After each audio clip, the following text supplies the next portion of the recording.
Hallo meine Lieben, herzlich willkommen zu unserem Backgammon-Livestream Nummer 46. Und heute habe ich wieder einen ganz besonderen Gast und ich freue mich schon total. Herzlich willkommen, Simon. Welcome. Hallo, also ich werde mal versuchen, auf Deutsch zu reden. Ähm, Zum ersten Mal seit also vielleicht 10 Jahren. Aber ja, hallo, das ist eine Ehre, auf dem deutschen Stream ähm, zu sein. Freut mich sehr, Simon, dass du da bist. Wirklich super toll. Simon ist ein Topspieler aus Großbritannien und insbesondere, wenn ich das mal nach meiner kurzen Recherche herausgefunden habe, auch ein sehr, sehr starker Speedspieler, Ja, was ja gar nicht so meins ist. Also ich komme ja schon bei Casual Settings hier in Zeitprobleme und ja, nee. und Simon hat auch einen eigenen YouTube-Kanal, ich glaube schon seit 2007. Ja, vielleicht willst du mal ein bisschen was dazu sagen. Ja, aber seit in 2007 habe ich diesen Kanal gestartet. Ich habe ein paar Musikvideos gemacht. Ich bin ein bisschen, also Klavierspieler, und ich spiele auch Gitarre und ich bin ein großer Musikfan und ich habe ein paar äh, wie sagt man, Numbers gemacht auf Mhm. diesem Kanal. Aber die sind noch nicht, wie sagt man, sehbar, kann man sagen. Ja, Also noch nicht das kann veröffentlicht. nicht noch, das kann noch nicht gesehen, die kann nicht gesehen werden. Und dann die Backgammon habe ich gestartet, also vor ungefähr ein Jahr, vielleicht ein bisschen mehr. Ah, okay. Ja, Ich habe also ich bin nicht, wie sagt man, Pioneer. Ich bin nicht wirklich Backgammon Pioneer.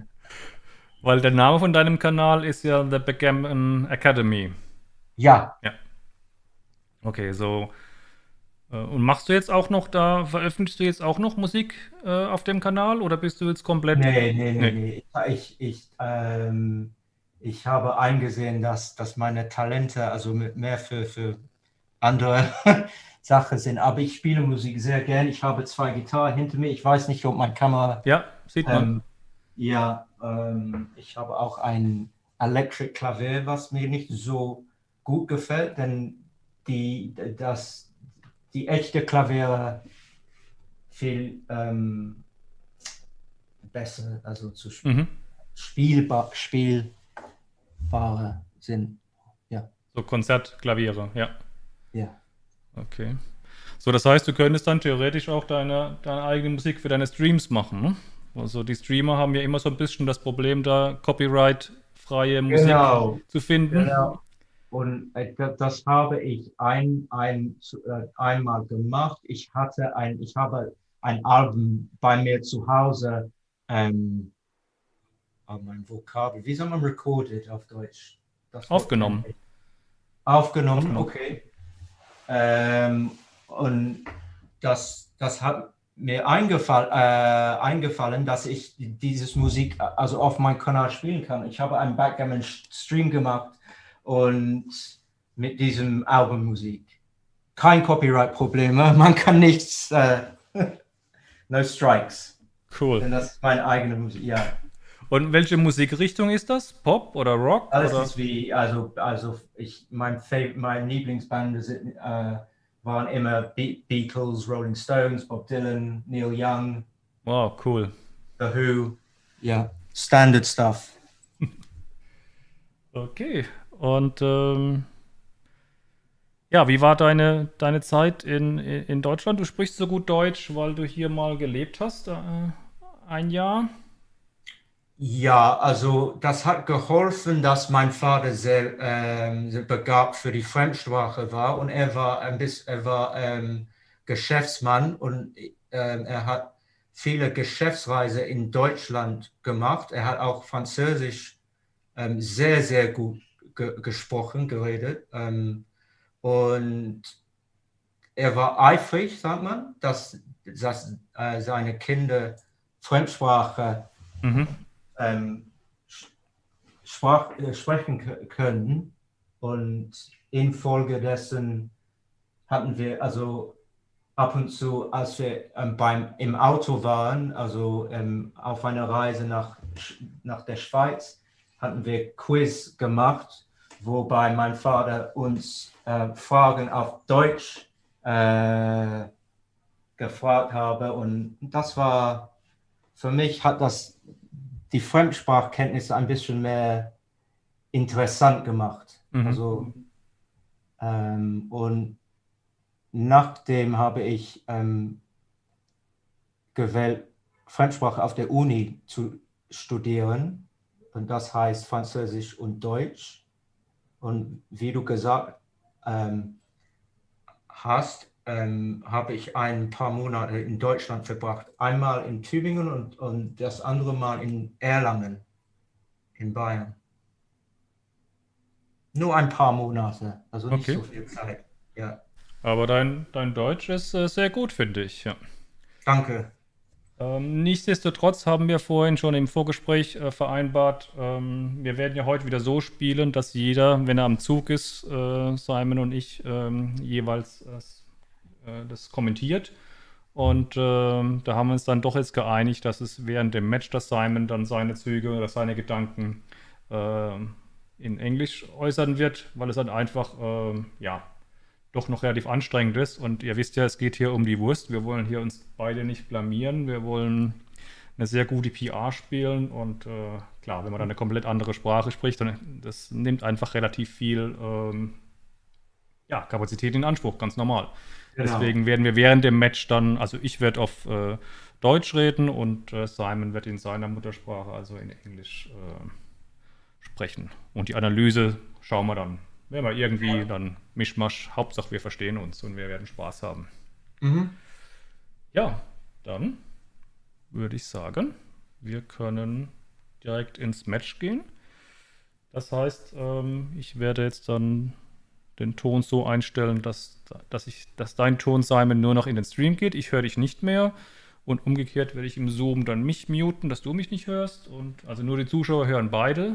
Und nochmal ein Aufruf an die Zuschauer, wenn ihr merkt, hier geht irgendwas schief, bedenkt bitte, dass wir uns gegenseitig nicht hören, könnt ihr ruhig was im Chat schreiben. Den Chat lese ich und ja, und dann können wir vielleicht noch was richten. Ja. Okay. Ja, dann wünsche ich dir auf jeden Fall sehr viel Spaß. Ich Ja, wünsche uns viel ein Spaß. tolles Gut. Match, Simon. Und Ja. nochmal vielen Dank, dass du hier bist. Das Ja. ist wirklich super und freut mich total. Ja, ich auch. Mich auch. Okay, dann Okay. wechsle ich jetzt hier ins Heroes auf dem Stream. Und ich habe schon wieder Glück, habe schon wieder die Eröffnung gewonnen. Und ja, dann bis später, Simon. Wir hören uns dann zur Pause und zur Analyse wieder. Ja, bis später. Ciao.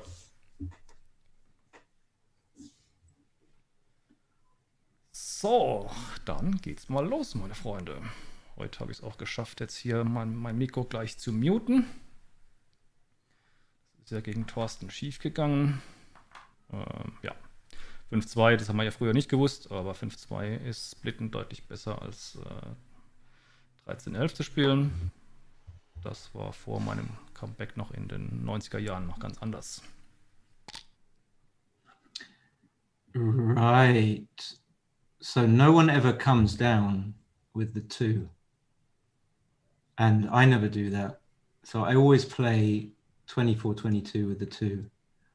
And since we're on casual settings, I'm going to bore the shit out of everyone and take my time. Maybe I don't want to upset Rainer too much, but for example here, I think 3 plays are pretty close. One is to hit on the 3-point even.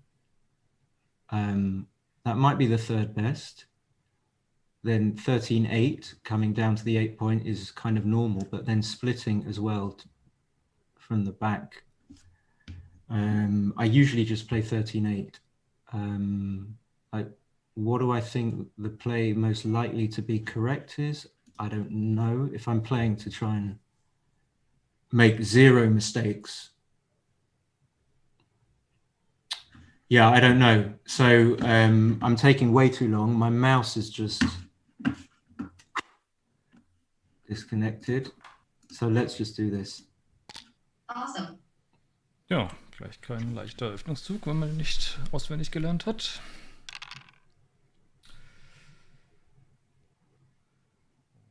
Geht es auch so weiter. Slotten werde ich, glaube ich, nicht. Das passt nicht ganz gut zum Split.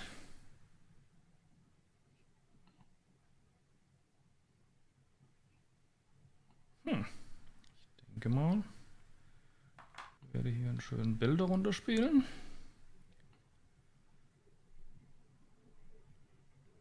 Und vielleicht hinten hier etwas den Split verbessern. Oh, schauen wir mal. Yeah, so I've turned the PR graph off, so I can't see the PR. Okay, let's see. Yeah, the 13.9 is probably the normal play to come down to the 9 point, but it strips the mid, so my confidence isn't very high. And I think here with the 2-1, it's just normal to hit. Since I took a minute over the last play, I'm not going to labor it too much. Awesome. Ja, ihr könnt auch im Chat mal sagen, ob der Ton so okay ist. Ich kann hier getrennt Simon und mich lauter oder leiser stellen. Ich weiß, ich tendiere dazu, etwas leiser zu werden während dem Spielen. So, wieder das Problem. Nicht so einfach.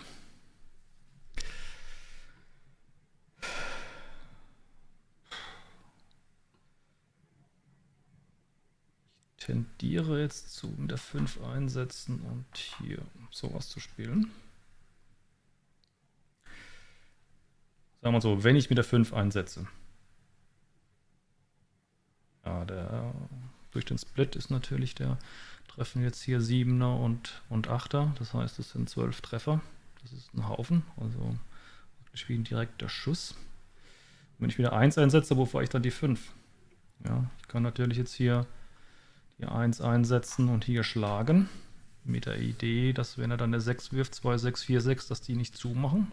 Das ist vielleicht gar nicht so schlecht, ja. Und ich behalte dann wenigstens hier meinen Bilder.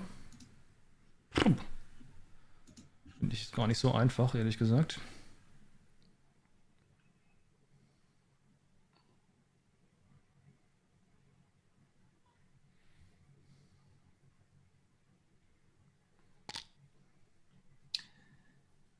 Yeah. Oh, what did he do? He hit on the... What am I not seeing? Why have I got...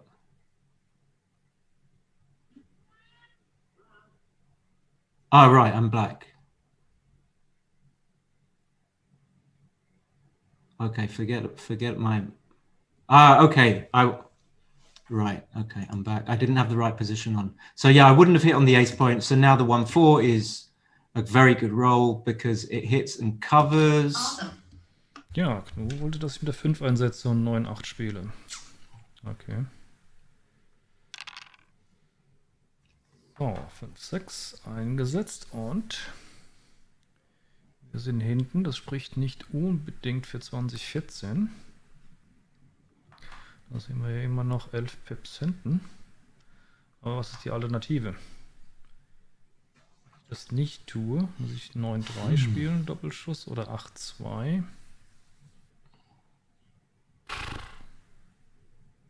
Also 9-3 kann es nicht sein. 13-7 auch nicht. 24-18 eher nicht.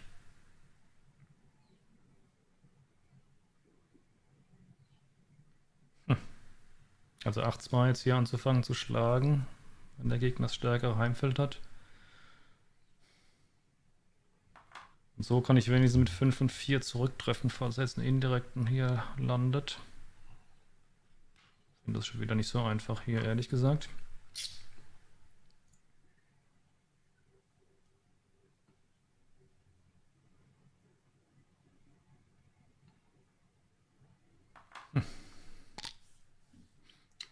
Yeah, I think there was no other play there. I think he was trying to convince himself to hit on the deuce point like here. This is forced, so... Awesome. So, gucken wir mal, ob das klappt mit dem 4-5 zurücktreffen. Ja, allerdings mit 4 bin ich nicht ganz so happy. Aber man hat es halt nicht immer passend.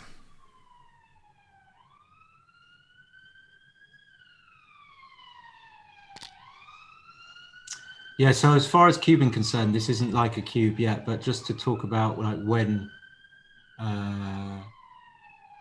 if I was to roll double 1 or double 3, most of his return rolls would still make it a market losing sequence. But since there are only 1 double 3 and 1 double 1 on the dice, that makes it 2 rolls. That isn't enough to justify anything. But of course, if I'd roll the double 1, double 3, I'll be salty that I didn't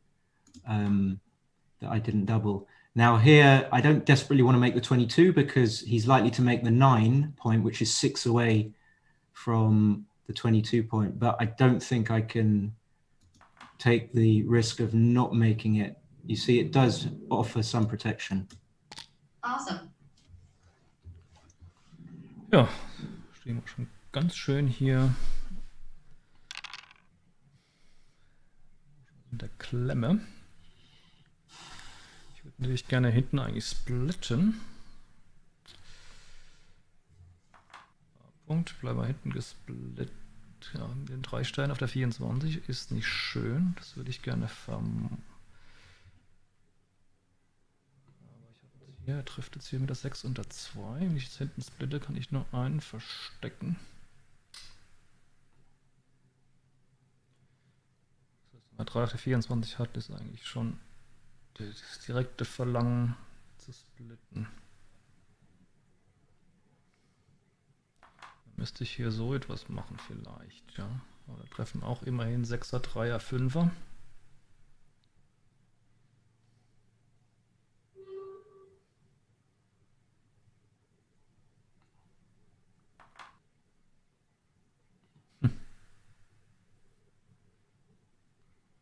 Oh Mann. Das ist mir schon wieder zu schwer.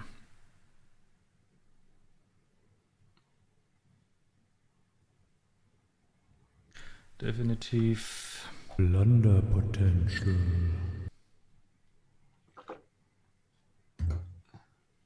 Ja, aber wenn ich splitte, ja, muss ich ja wenigstens einen der beiden Platz hier verstecken, oder?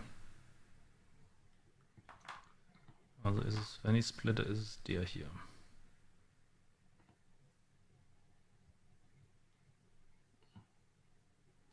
Habe ich definitiv einen Take, würde ich sagen. Ich den hier mache. Das wäre unangenehm. 6er weiß ich nicht. Oh Mann.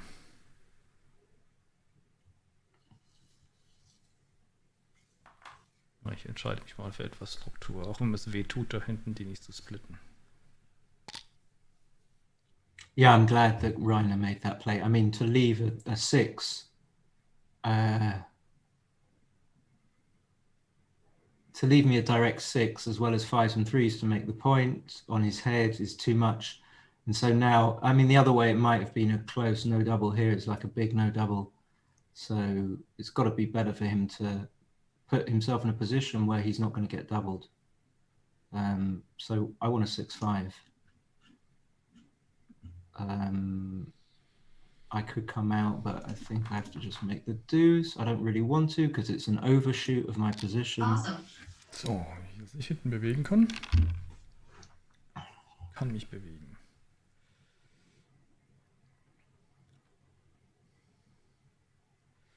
Das heißt, eine Variante wäre das hier. Aber das ist meines Erachtens viel zu passiv. Bin einmal mit dem blauen Auge davon gekommen, mit dem Nicht-Splitten. Und hier haben wir jetzt wenigstens noch. Ja, was haben wir jetzt wenigstens noch?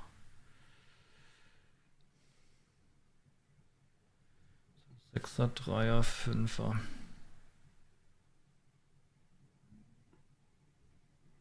Aber ich meine, ich bin ja schon ziemlich weit hinten im Rennen, ja. Das heißt, das ist einfach nur Warten auf Doppel, ja. Und hier, denke ich, habe ich eher einen Take, oder? Ja, 25 Pips hinten ist, muss man nicht so viel Angst haben vor Treffern. Ich probiere das mal. Yeah, I would have played this. I wonder how bad it is. This leads to a more volatile position, but I just don't think I can double yet. I mean, I double hit with 6-5, 6-3, but everything else is not that great. 3-1, it's passable. Double 5 is good, but I'm still behind the prime. It just doesn't feel like a double. I mean, I could analyze this, but I haven't got enough time, even at this on these time settings. With the gaps and him, he's always got the ace point, so yeah. Okay, so this is like my first decision. Basically, I believe I have to hit on the 3-point and split.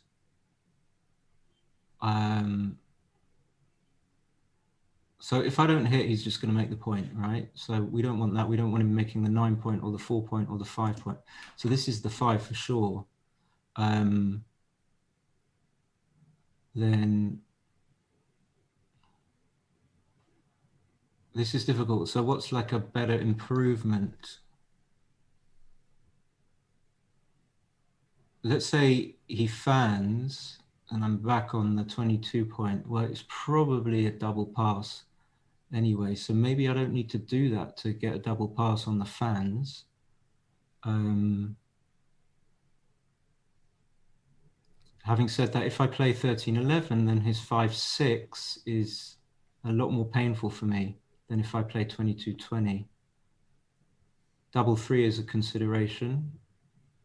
Makes it a lot better for him if I come off the 22. See, I don't really know this. It's kind of natural to play 22-20, giving myself 4s to hit. So I've got 5s and 3s to cover. So I don't know, but I'm going to go for it. Okay. Ja, ich bin mal gespannt. Ich könnte mir vorstellen, dass vielleicht Simon eben ein Double verpasst hat.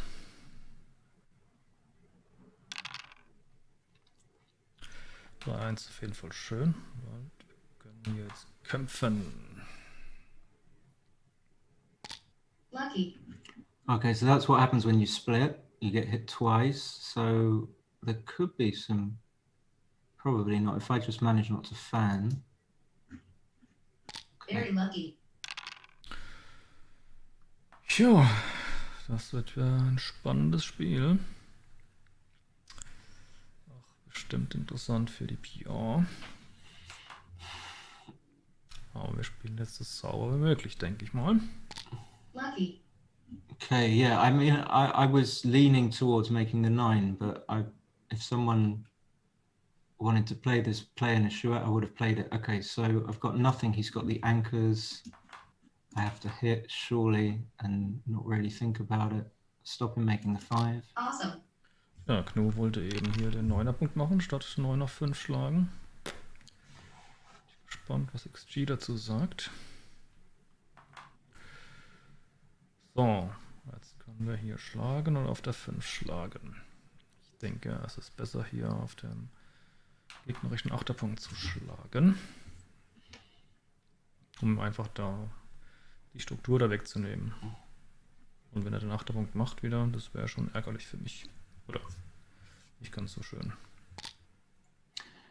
Okay, so what's my game plan? I need to like obviously get my checkers out and round. I need to make the 5 points, and yeah. Awesome. So, was ist eigentlich los im Chat? Ist überhaupt jemand da?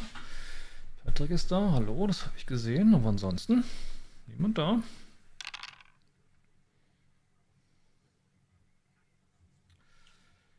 Ja, jetzt könnten wir den 17er-Punkt machen. Wir wollen ja kein Backgame spielen, das ist klar. Deswegen liebäuglich stark hier mit diesem Zug. Auch wenn es natürlich durchaus nicht so ohne ist, den zweiten Anker aufzugeben, aber der wird nur von der 3 angegriffen, hat hier nur 7 Steine da. Also, was ist die Alternative, wenn ich das nicht mache? Ja, jetzt da irgendwie so anfangen, könnte natürlich jetzt hier den 4er-Punkt machen. Ja, aber der Angriff kann nicht durchgehen, er hat ja den den Anker schon. Ja. Glaube ich nicht, ehrlich gesagt. Ja. Und dann hier habe ich jetzt die Männer verbunden. Behalte meinen Barpunkt. So, ich probiere das mal so. Yeah, I didn't see that play initially. Seems like a good play. Because I'm not really going to be hitting on the 3 point. Now it makes it more difficult for me to get my checkers out without being hit. Now he's got the anchor. Okay, so that's like an easy role to play, right? There's no alternative. That always makes it easier. And I'm off to get some almonds. Awesome.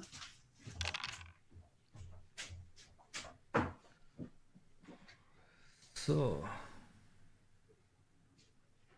Jetzt können wir mit dem hier laufen. Wobei laufen grundsätzlich, wenn man im Rennen hinten ist mit 18 Pips, ja nicht so der Bringer ist. Die Frage ist, was ist die Alternative? Es geht ja jetzt auch ein bisschen hier, das gibt mir natürlich auch fürs Timing wieder was zu ziehen, ja. Wenn ich das nicht mache, jetzt mit 13,4 hier einen Blitz anzufangen oder sowas mit dem schwächeren Heimfeld, das kann es meines Erachtens nicht sein.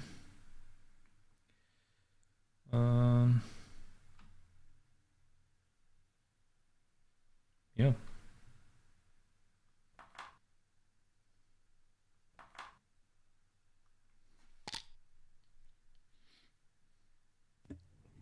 Nothing better, I don't think. That's a good play. Okay, so 5-2. I can make the 11, but I can also just play 21, 16, 13, 11. I think I want to come out because...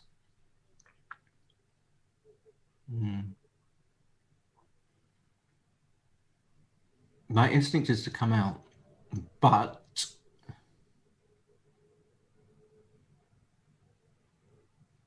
I like to have the 11 point.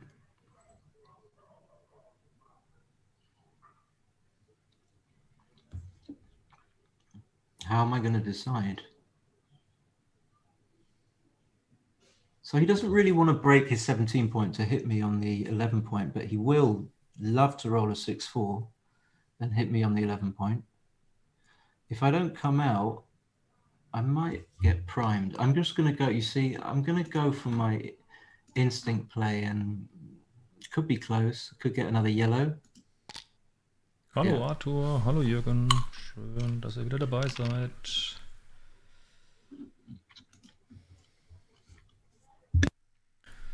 So, es ist jetzt Zeit, unseren 17er Anker aufzugeben. Wir müssen ihn zumindest mal bewegen. Weil mehr als 8,6 kann ich da nicht spielen. Den Barpunkt gebe ich bestimmt nicht auf. Das ist schon ein bisschen Struktur. Das heißt im Prinzip überlege ich mir, das hier zu spielen. Bin halt immer noch 20 Pips hinten und ja, das macht halt nicht viel. Ja? Und die andere Idee ist schlicht und ergreifend, versuchen nach vorne zu spielen. Allerdings habe ich dann auch den Anker da aufgegeben. Ja?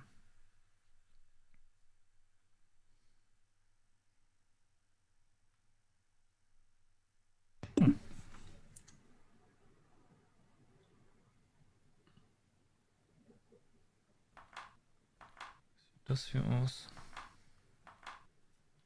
Oder alternativ könnte man natürlich auch hier das hier noch spielen.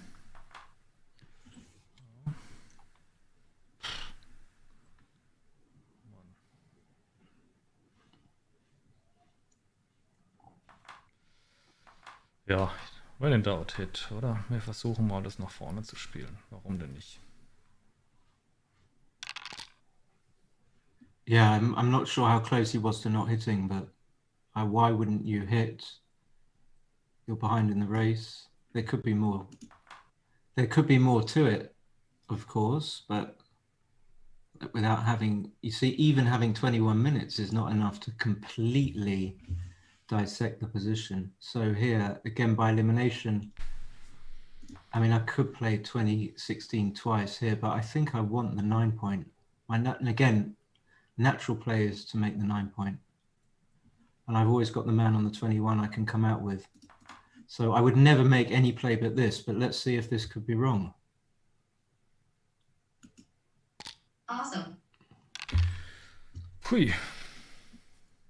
Wieder Pasch 1. Bleiben wir da hinten hängen. Sind immer noch im Rennen hinten. Dementsprechend ist es, glaube ich, nicht schlecht, wenn wir hier die 6er blockieren. Ne?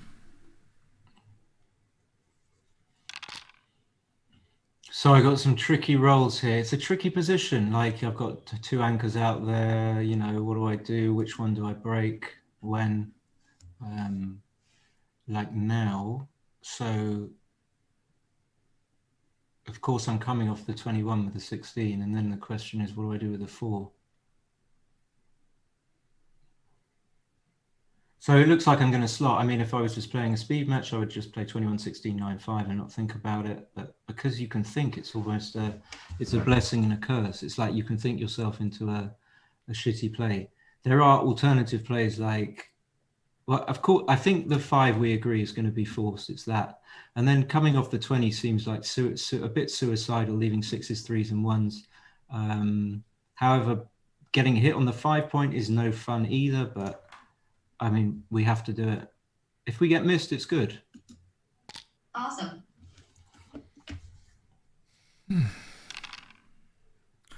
So, 6-1. Können wir uns einen 17er Anker wieder machen. Alternative wäre das hier. Ja. Das wäre nicht schlecht, wenn ich im Rennen vor wäre, ja. Aber ich denke mir, das macht ein bisschen mehr fürs Außenfeld und ja, ist zwar ein bisschen Rennzug, was wenn man 20 Pips hinten ist, vielleicht nicht so ideal ist. Aber die Männer da einfach hinten lassen, ja. Das kann es ja auch nicht sein, ne? Und vielleicht ist es ja ein bisschen Prime gegen Prime-Charakter, obwohl man natürlich gegen den Golden Point nicht unbedingt viel primen kann. Yeah, I love that play. I mean, same as the 3-2 just come off.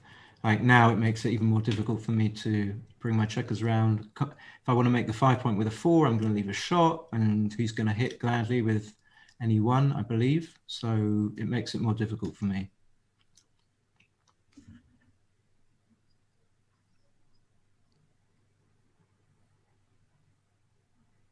Yeah, so now obviously I can make the 5 point and just come out, which I think I'm going to do. But of course, at this time setting, we're checking, you know, could there be, I think a contender is just to come all the way around to the 10 point for sure. But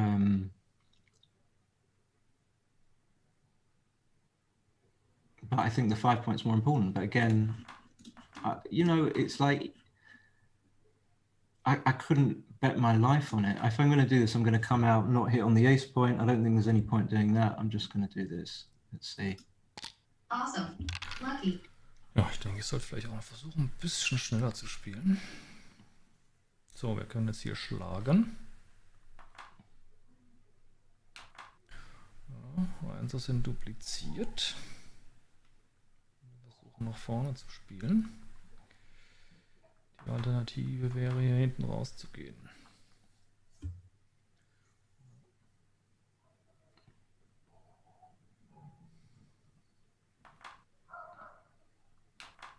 Aber ich denke, 30 Pips hinten müssen wir irgendwas versuchen, oder? Wenn er 1 wirft. Er hat natürlich ein 4er-Board. Aber wenn er uns jetzt nicht trifft. Ja, ich denke, ich will es nach vorne spielen, oder? Yeah, I was hoping for a simplification as well, just by playing 24 to 17. Hold on. Now I got to think about cubing, and I might trick myself into cubing something that's really not there. So I've got 9 1s, 4 6, and double 5. That's 12 shots. Plus, what else have I got? Double 3 switches, not great. Double 1, or double what was considered. Double 2 is not good. Double 4 is not good, really. Yeah, so I mean, I get the impression this could be a cube. I'm 24 pips up. Like, let's say I roll 3-6, I just come out and he's going to have to clean up. How bad can this be? 3-2, 4-2, they're all fine. They're all fine, so. You double. Ja, ich war schon überlegt. Das ist mit Sicherheit ein starkes Doppel ist, gehe ich mal davon aus. Aber ich glaube, ich muss es noch nehmen. Es trifft nur ungefähr ein Drittel. Wenn er mich trifft, habe ich noch nicht verloren. Your opponent takes. Okay, so clear take. This is the 3-2, but now how do I play it?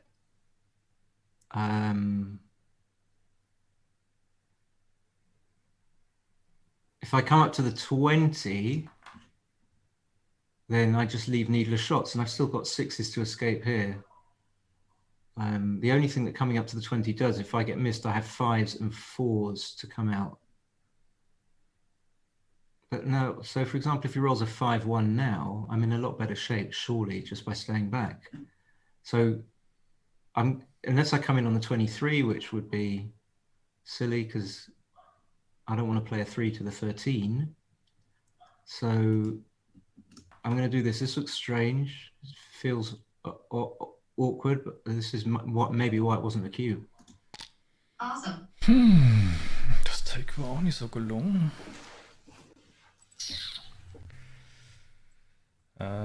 War ja.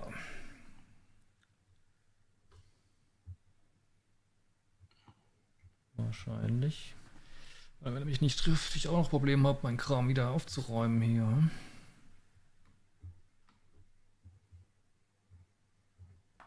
Naja. Versuchen wir mal unser Bestes, oder? 4 Punkte machen und die Platz zu lassen, das kann es nicht sein. Das ist ja Selbstmord. Oh, it's just auto rolling. So what I'm always looking for is like how, before I roll, how easy or difficult some of my rolls might be. And even in this position, I'm going to have some tricky rolls to play. And this is actually one of them.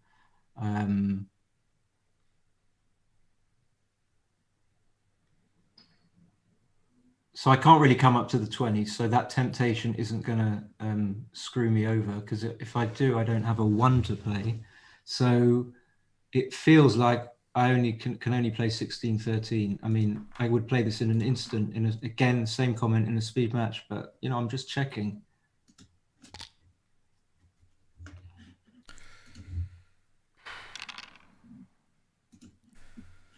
Sechs, könnte man bis auf die 15 laufen, treffen aber 3 und 6, das ist die Alternative. Denn weit hinten ist der Laufen nicht unbedingt die Top-Priorität.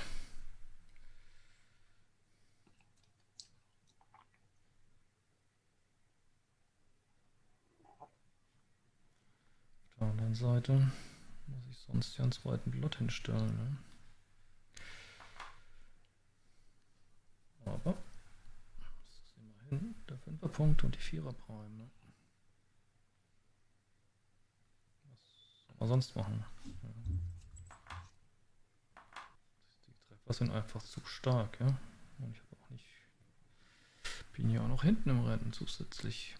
Das heißt, es ist ja nicht so, dass ich in eine besonders gute Situation hier komme und nicht trifft. Deswegen denke ich, müssen wir hier schon den Prime-Zug machen. Yeah, I would have gone for this, definitely. Well, now I can see that I missed hitting on the ace point, so now it's a bit of a clue, really, isn't it?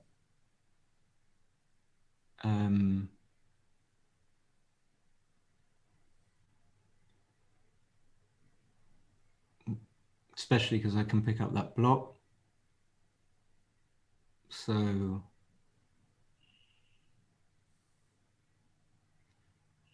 yeah, I mean, I don't really want to hit on the ace, but I have to. There's no alternative. I have to. I've made a better board, though. I mean, like, I could just play 13-8 and then into the 5 point.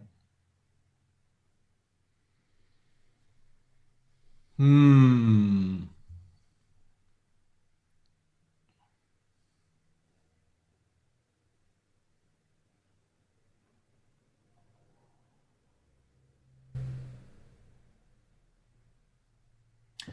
But for gammons, you know, I mean, 4 to 1.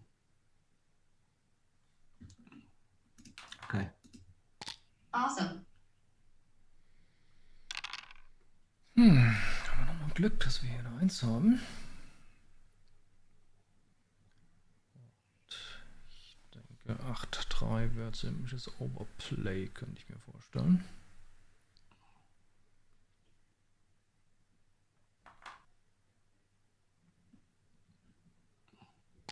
Very lucky. Yeah, I wouldn't have hit twice there, so I like that play. So obviously I have to make the 22 to stop myself being attacked, and then 9 to 8. I can't see any play being superior. Awesome. So, ausgeglichenes Rennen.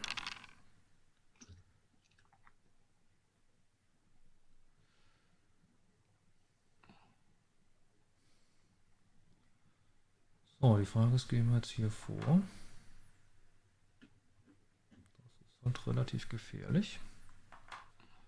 Ja.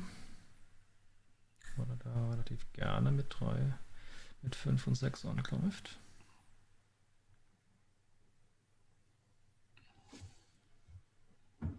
So, im anderen Fall werden wir die 1 hier spielen und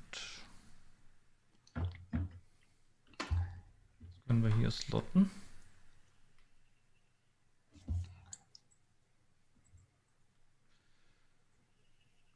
Oder wir spielen hier 8-5. Aber das ist auch so ein bisschen komisch, sieht das aus hier, oder?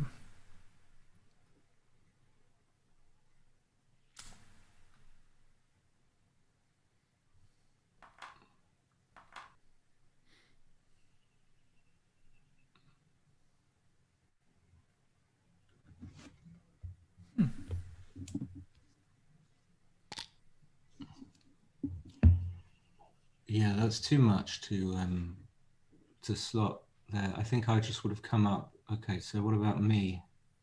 I got to go. I mean, I can't break the 16. I've got the anchor on the 16. So I just do this, right? Awesome.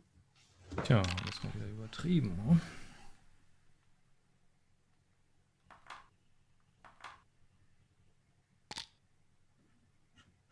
Wow, look at this. Okay. Awesome. Lucky. So, nach wie vor ausgeglichenes Rennen. Das heißt, 24-18 ist wahrscheinlich nicht angesagt.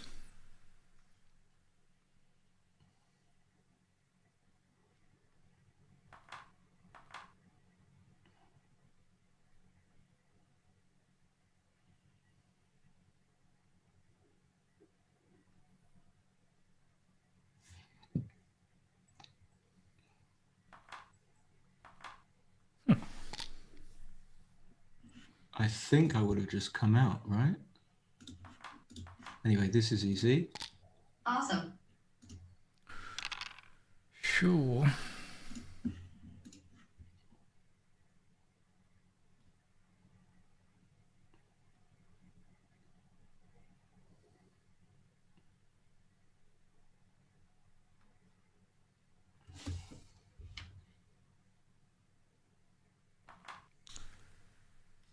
Halten wir jetzt die Prime, spielen sowas.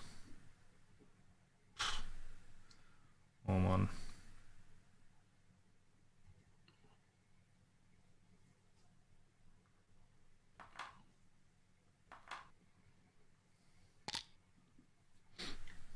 Yeah, so coming up makes sense, but what do you do with the 3? So it's got to be a bit difficult.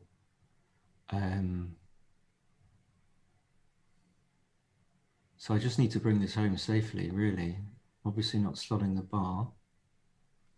Although I need to make the bar, but it's just too much. 6-2, 6-4, 6-5.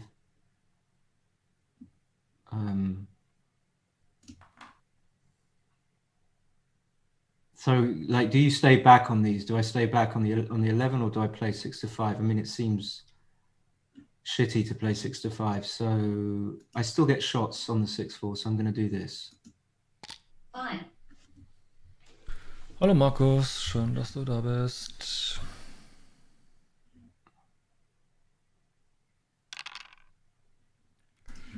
So, jetzt habe ich zumindest mal dort drüben keine Verlockung, irgendwas Blödes zu machen. Dann bin ich immer noch hinten, also bleibe ich auf dem Midpoint, denke ich mal.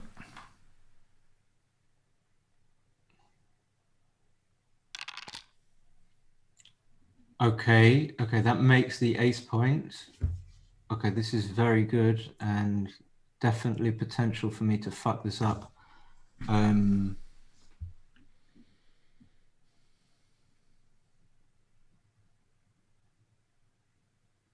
Making the ace point seems right. So if I don't make the ace point, then I leave 6-1 and 6-3 anyway, which is not got to be bad.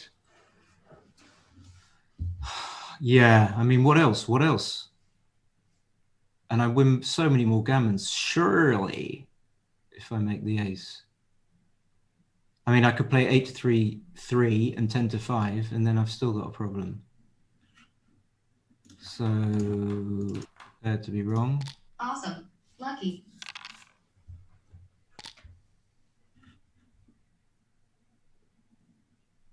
Okay, so no shots. No shots, right? Awesome. So, jetzt muss ich doch noch vom Gammon Angst haben. Okay, this seems reasonable. I don't think I'm going to clear the 8 point, although that would allow me not to leave direct shots on some rolls. But I want to keep the block, and I want to be able to maybe to hit him with 5s, make the point with 5-3, 5-1. So Awesome.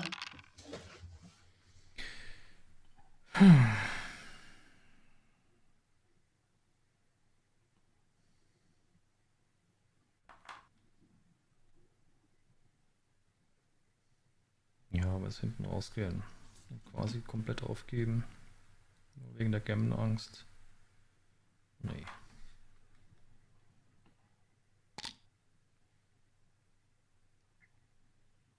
So obviously I can't hit loose. So can I? No. Awesome. Flachst du mich aber hier, der Würfelgott.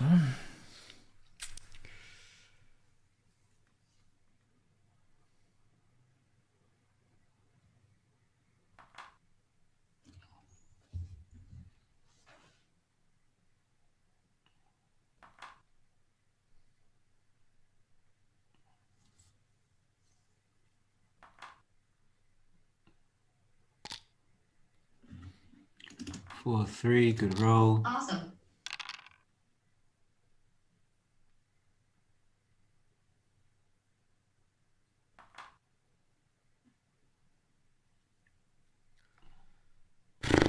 Brauchen wir jetzt ein Crossover?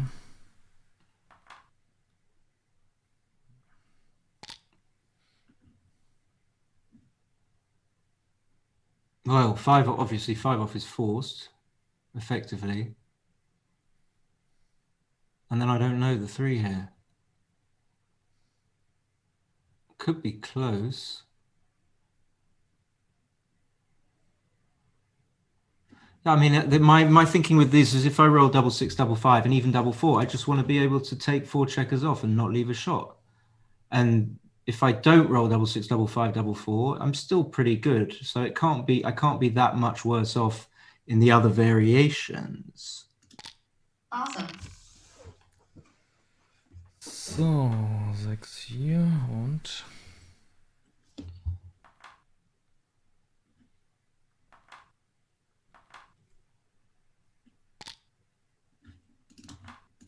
Awesome.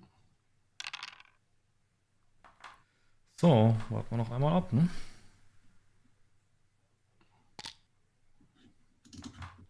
Awesome. Laufen wir mal ein paar Shots werfen.